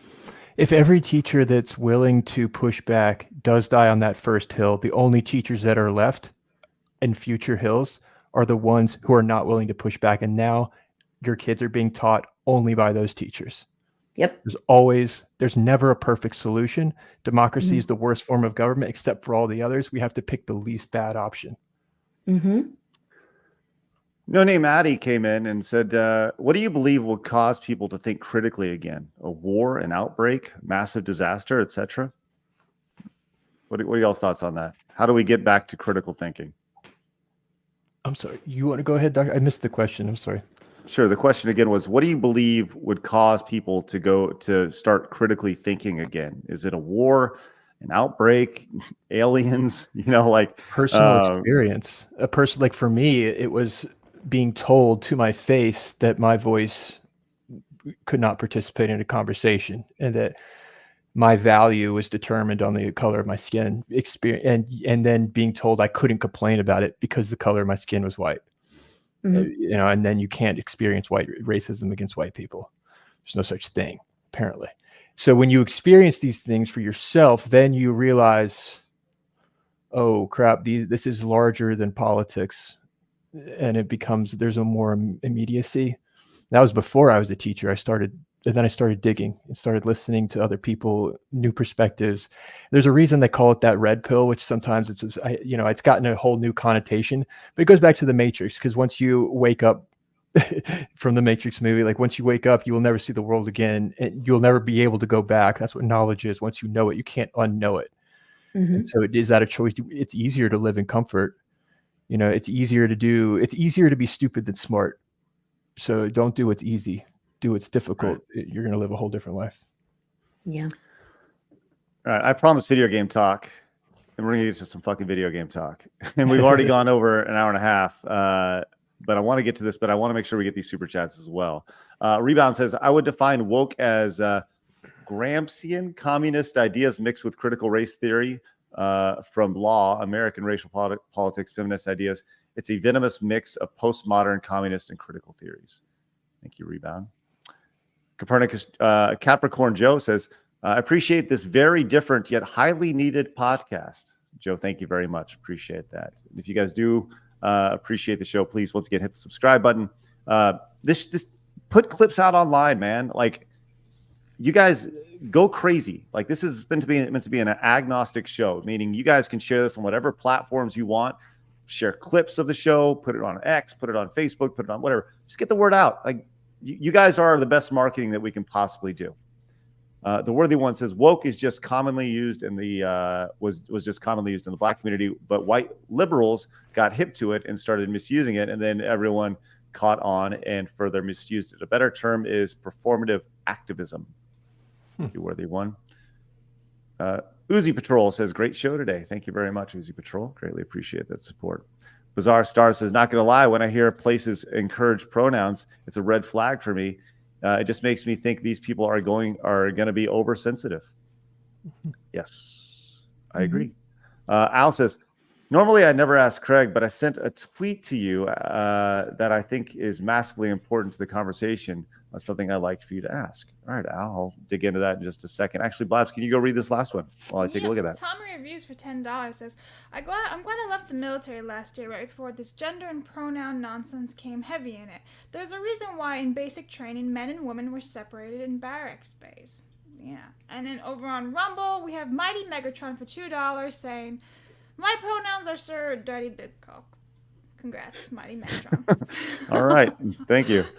Al, I'm looking through my Twitter thread, and I can't quite find it. Sorry. I don't see what you're looking for. So, all right, let's get into some video game stuff. We've been hot and heavy into this education and woke stuff and all this. So we'll quick hit our way through this because Warren, I know you are a video gamer. Yeah. Obviously, Rachel, you're deep in the nerddom as well. Have you guys checked out Helldivers? Do you guys know what Helldivers is? No. Tried. No. Okay. So Helldivers 2 is Blabs, how did you describe this? It's basically Starship Troopers, like the extermination where you go around shooting all the bugs. And the way I've been explained it, and I think it's an incredible idea, is that everyone is on the same team. Every single player in the world is on the same team against these bugs, and you have to go and try to reclaim these planets as you're back to your team. So everyone in the world's together, so you're all fighting missions together. Like somebody in Mexico was fighting over there, somebody in Italy is fighting over there, and you're all doing it together. I think that's just amazing. The problem is nobody can play this game because the developers didn't think it would be this popular when the game came out. So nobody can get into the servers. My friends and I were waiting from 20 minutes to an hour trying to get into the game last night. And so we couldn't get in because it was just full and it just keeps refreshing. So the boss came in and was like, please hold on purchasing the game until we get our servers fixed for everyone to go and play. So I'm very excited for this game. I watched like the little intro that was on the video game when you boot it up. And the colors were great, like the sound effects was great, the animation was fantastic. I'm very excited for this. I haven't been this excited for a game since the finals. So I'm a happy girl. I'm gonna go play later when I can get in one day. It's been incredibly popular, and for a CEO to be like, yeah, I of course want the game to be super profitable, but just hold off on buying this until we get our server situation under control. I think it's actually like a really refreshing way for a game, let alone just a business in general, to operate. So interesting stuff. Bugs. I think apparently a lot of people do. All right, so Nintendo had a big Nintendo Direct today where they announced a bunch of stuff today. Did y'all get a chance to see the announcements that came out of this? No, not Warren, you're a big PlayStation guy, you said. Yeah, I'm big. I do have a Nintendo Switch, but I've been playing PlayStation my whole life since the first one. Oh shit! I just got excited. Look, I'm an old head. I like Contra. Did you guys ever play Contra growing up? Contra? I don't know Contra. No. Oh, my heart. Remind me. Okay, Contra is an old. It's like two guys running and gunning. It's the original run and gun shooter. And Okay. they're making a game called Contra Operation Ghoul. This is it. You're running and jumping and shooting. You got Lance and they're shooting all the stuff. They got the spread gun. Anyways, they're releasing a new one, and they just announced there's a demo for it available today, which means I'm gonna check it out shortly. Oh my god, I'm excited for that. Sorry, I didn't see that till just now. So this afternoon's stream will be that. Also, speaking of old head games and loving the classics, they announced several NES, Super Nintendo, and N64 games coming over to the Nintendo Switch, which I don't know if you guys have ever seen these games before, but these are definitely from when I was growing up. RC Pro-Am, Snake Rattle and Roll, Battletoads and Battle Maniacs, Killer Instinct, and the N64's Blast Corps. Blast Corps? I guess, I don't know. Are you guys familiar with any of these games at all? No, this was before my time. I wasn't a big Nintendo guy back then. I never got Nintendo until the Switch. We're basically dating Craig here now. No. You're dating yourself, my Prius. friend. I got to get you in on the classics here. Let me give you the TLDR on these games. Great beat 'em up here. Great fighting game. Better, not as good as the arcade, but the SNES port's good. Very frustrating, kind of a weird game where you're a snake with long tongues. This game, it's all about destruction, and an infinite racer game where you just race on courses forever. It's RC Pro-Am, and it's super good. Let's go to some actual modern stuff here. Also announced was a remake of Disney's Epic Mickey. This game came out 12, 15 years ago. Well, there was two of them. There was Epic Mickey, and then there was Epic Mickey 2, like the power, like was it Power of 2 or something like that? And it was Mickey Mouse and Oswald, which nobody ever remembers. Poor Oswald. But it was a fun game. I liked it was very unique. Yeah, it was all about paint and stuff. It looks like they're remaking it. They're calling it Rebrushed, and it looks like an HD kind of remake of it. And anyways, it's I wouldn't call it a classic. I would say it's well thought of, but obviously well thought of enough to do an entire remake of this game that was available on the Switch available on the Wii back in the day. But if you go back and you look at the Wii, that was like 360p, 480p resolution. So for them to it was upscale terrible on the Wii, honestly. The graphics were it was a fun game, but the graphics weren't that great. The music was fun. It was hard for me. I never actually finished the games. I got the first one, never finished it. Got the second one. I was like, I'm gonna finish this one instead. No, never finished it. I got stuck. Don't worry, Blabs. I didn't finish Epic. I got Mickey so either. confused. I didn't know what to do, and I did like the whole paint thinning. Like you could paint something, then you could remove the paint. Yeah, it was it was a very unique niche type of game. I am kind of intrigued on this one just because of childhood. Just because of childhood, they're grabbing you just by because of that. the member berries there. Speaking of member berries, we got Star Wars Battlefront Classic Collection. Warren, did you ever play Star Wars Battlefront? Oh yeah, Did yeah, you? for sure. All right. They announced a Classic Collection coming March 14th, available not just on the Switch, but also on your PlayStation 5, PlayStation 4, Xbox, all the Xboxes, PC, and Steam for the odd $35.01. Why is it $35.01? What's that about? I have no idea. Oh, it's 501, like the 501st, maybe? Oh, there you go. That's I'm clever. gonna guess. I'm just taking a guess here. I'm literally looking into this too much. So there you go. And you get bonus maps. You play online, 64-player kind of This is gonna be so death match, fun. I guess. So you're going to be in on this, huh, Blabs? Oh yeah, day one I'm going. I'm gonna play it. I'm gonna play it on Steam though because I'm not a big fan of my Switch. Sorry, haters. Haters gonna hate, but yeah, I'll play it on Steam. And that's coming out next month, about a month from now. So the countdown has begun. My goodness. Oh yeah. There you go. So that's a quick recap of that, which was pretty exciting. There was also the Nintendo Monkey Balls game. Do you remember that back on the Nintendo DS? They did like a little remake of that for the Switch. And you can have, I think, up to 16 people play together, so that's going to be a bit wild. Yes, Super Monkey Ball. I love Super Monkey Ball. Yeah, something like that. It was called Super Monkey Ball, and that's going to be one of the new games coming out, so I'm like, ooh, that's fun. Did anybody ever play Super Monkey Ball? No, not Super Monkey Ball. No. Did you guys play? Are any of you PlayStation people? I had PlayStation 1. PlayStation 4 is probably my second favorite, maybe third favorite console ever. Okay. All right. Yeah. I love me some PlayStation 4. Yeah. I love but PlayStation 1 with like Crash Bandicoot. And it's like, that was my Croc was my first game ever. And Wow. Croc. But Blabs, I want to hear about at some point before I leave. I want to know your thoughts on Hogwarts Legacy and why you didn't like it. Oh yeah. Okay. That's like the game. I've never been so excited for a game in my life. And I enjoyed it so much. My critique of it, the ending, not enough in-game. Once you beat it, it's done. It was so boring. It's very, it does get exactly. That's a very fair critique, and I definitely wish it could be something you could keep going, new game plus at least.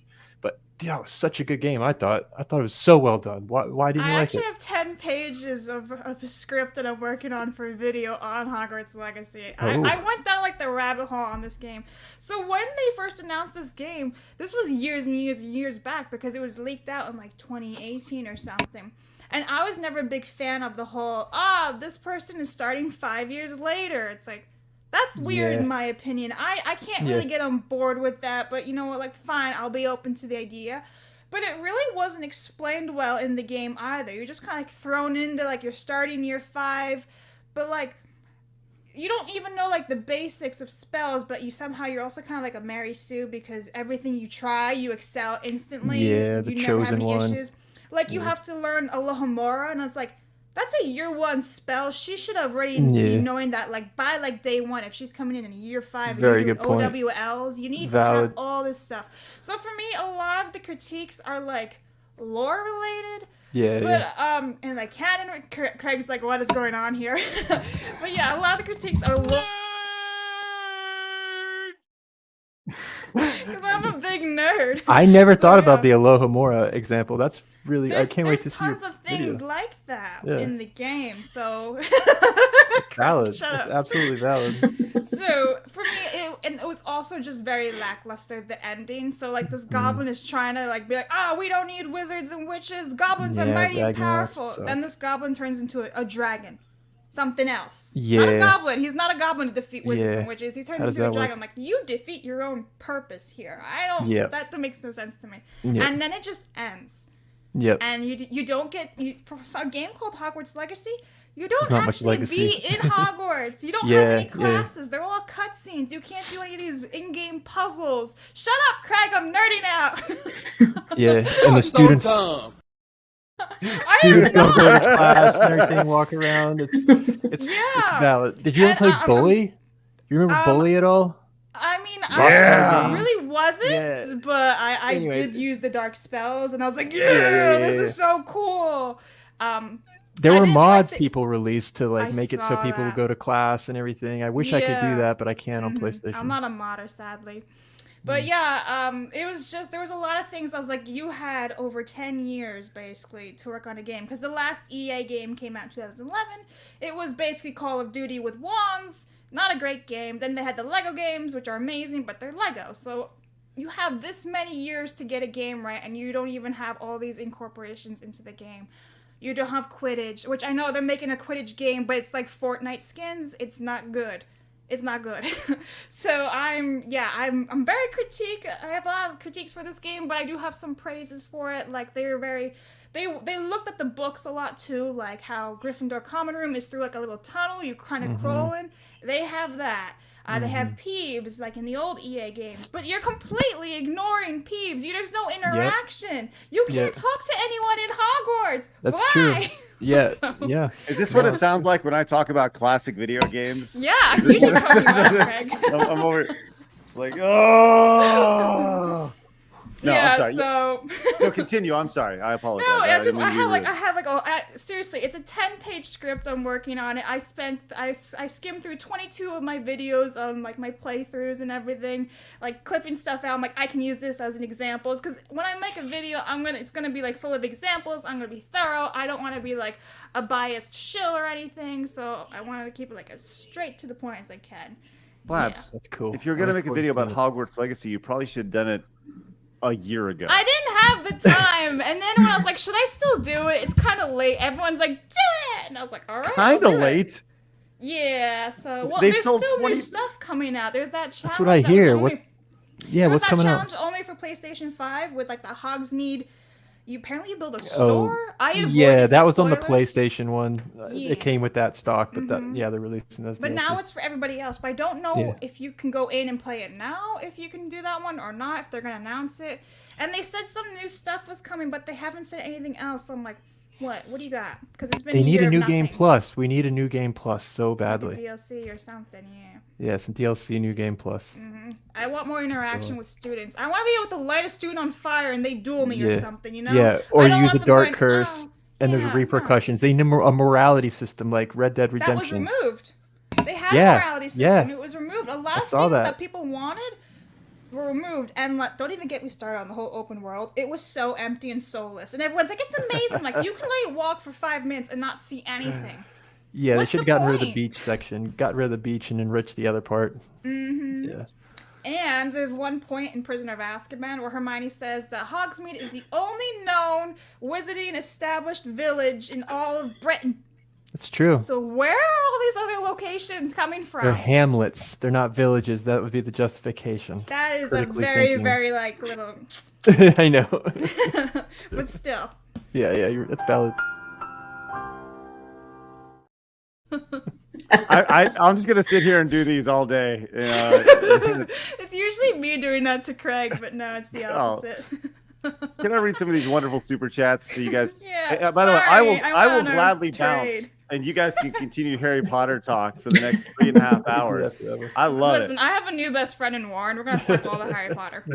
That's right. What? That's like Blabs and Warren over here. We just become best friends.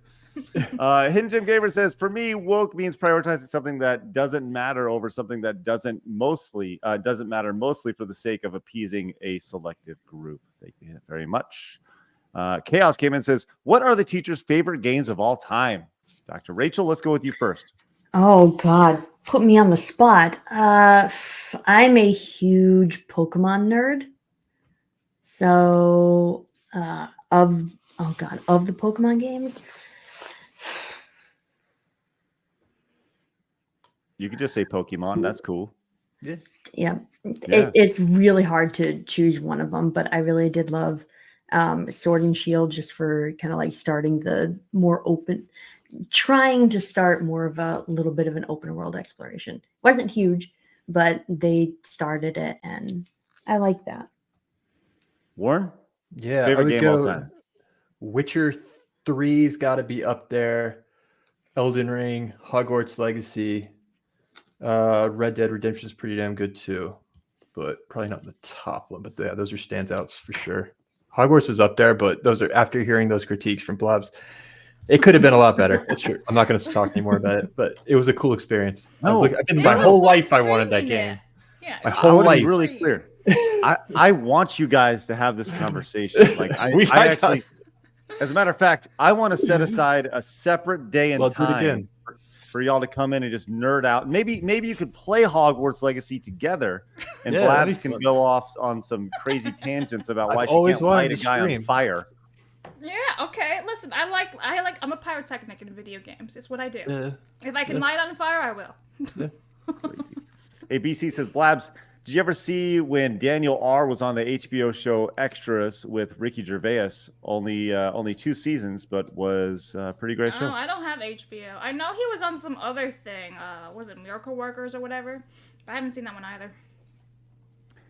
Warren, have you ever played Bloodborne? Thanks, Sebastian. One of my students got me into Bloodborne after Elden Ring. He got me into Elden Ring and Berserk and Dark Souls and all that. Yeah. So yeah, I have it. Zach came in and says, Blast Course? Blast Course? Is the P silent? I don't even know. Blast Corpse is my favorite favorite game on the N64. N64 era rare was near flawless. Buy it, Craig and Blabs. You will love it. I don't have to. It's included on my Switch because I got the expansion pack thing. And Project Egg Roll came in with 10 gifted memberships. Let's stink and go. Look at that. Our guest yesterday. Thank you very much. If you guys got gifted membership, make sure you say thank you. Project Egg Roll puts us at 11. Our goal 25. Let's see if we can hit that before the end of the day. Blabs, read it all. Okay, M2M for 10. I want to give a huge shout out to Endless Ocean for getting a 3rd game in the new showcase. It's a niche series done so lovingly. I hope my friends means we get a re-release of the first 2 games. Endless Oceans, that's the one where you're like a scuba diver and all that, yeah? Yeah, that's what they actually ended their presentation on today. Yeah, I saw that. Yeah, crazy. I wouldn't mind trying that out, actually. Mercenary says, I got Epic Mickey 1 and 2. Never started 2, though. Yeah. It was only available for the Wii, right? Epic Mickey? Yeah, I think so. I think they were both on the Wii, yeah. Mm-hmm. C-Man Nader says, hey, Craig, you ever play the MSX? The MSX, yes, MSX DOS? Maybe? I played a lot of stuff, man. A lot of stuff. And if I have, it didn't resonate with me. So, Bino Rod says, it's Bruce Wayne's birthday today, and on Steam, all 3 Arkham games are $8.99 for all 3. Nice. Those are good games. Yeah, go check it out. Kratos came in with the $20 direct donation. Says, when there's a widespread and well-publicized failure of authority, the, quote, appeal to authority argument will diminish, and many more people will have to fall back on thinking critically for themselves. Also, I'm excited for the new Fantasy Life game. Thank you, Kratos. Appreciate that. And Shaker came in, says, Battlefront hype. I'm ready to revive my clan like it's 2006 to 2012. I hope there's dedicated servers. Thanks, Shaker. A feline named JJ came in with the 5, says, what is the underlying issue with Stellar Blade? Too much butt in tight outfits or strong female characters? Have y'all heard about Stellar Blade before? Boobies. No. Have you heard of this game? Okay. So Stellar Blade is a game that is getting an AO rating, the very, very rare adults only rating in Korea. And this is a game that features a nicely shaped woman going around and more or less just busting some ass. That's what she does. It kind of has like a Bayonetta style feel, just without the crazy hair going on. She's just shooting people and shooting things with guns and stuff. But it's getting an adults only rating in Korea because of like implied nudity and violence and gore and stuff. But it's going to be an M-rated game. I don't know. I don't think there's anything wrong with this game at all. I think we've seen this game a million times just with male protagonists. And now that we have a female protagonist with a hot bod going around kicking some ass with guns and stuff, now people are having issues with it, which is it's basically that they hate like the troll people live in the trolls and dungeons and stuff. They hate hot women and hot women in video games. I mean, look at that Dove commercial, was it last year, where they literally had like Fortnite skins of really obese women, like, this is what real gamers are like. And it's like, no, women can be feminine, beautiful too. So, Look at that armor right there, by the way. Booty. Look at all of her armor. All of her armor on her. She's got so much armor. It's crazy. So anyways, that game's coming out. Stellar Blade is... people are excited for that game. And Emperor Nero says, I left PlayStation when they started to censor fan service in games and Japanese entertainment. Thank you very much, Emperor Nero. All right, we're closing in on 2 hours. We usually go 90 minutes. I want to thank Warren and Dr. Rachel for coming on, hanging out with us for an extended amount of time. We definitely went over. I genuinely appreciate you guys hanging out with us a little bit longer. I encourage everybody to go find Warren over on YouTube, help continue to grow his channel. It looks like he's growing a little bit more every single day. He's getting pushback from people. He said, my subscribers dropped off. Said, hey, let's keep going. They're not dropped off. They're artificial subscribers. People have been buying subscribers so that it then changes the engagement patterns. But yeah, it's Warren Smith Secret Scholar Society. That's the best way to support if you do want to. Go find it and do what I'm going to do right now and hit the old subscribe button right there. Do that. Find it. It's great. Obviously, you can find Dr. Rachel Lindbergh over on Twitter at Sauron_cosplay. Did I say that? Sauron? I've heard both Sauron or Sauron. Sauron. I say Sauron. Well, Sauron. But make sure you guys go follow everybody over there and let them know how much you appreciate them coming on the show. With that said, Blabs, you got anything before we roll out? Follow me on Kick, where I might play Helldivers or Epstein Island or Jurassic World 2. You never know. I'm taking a break from Donkey Kong today, and we're going hard on this Nintendo Switch stuff that was released today. It's going to be great. And by the way, Mercenary says Epic Mickey 2 was PlayStation 3 only. Also Pokemon. Yeah, there you go, Mercenary. Hey, thanks for the clarification. All right, guys, thanks so much. If you guys do support the show, head over to sidestrollers.locals.com. Hit the follow button. Potentially become a member. We greatly, genuinely appreciate that. Have an awesome rest of your day. And remember, people are going to try to keep you down. Don't let them. You guys got a goal. Go get it. Have a great day, guys. Bye-bye.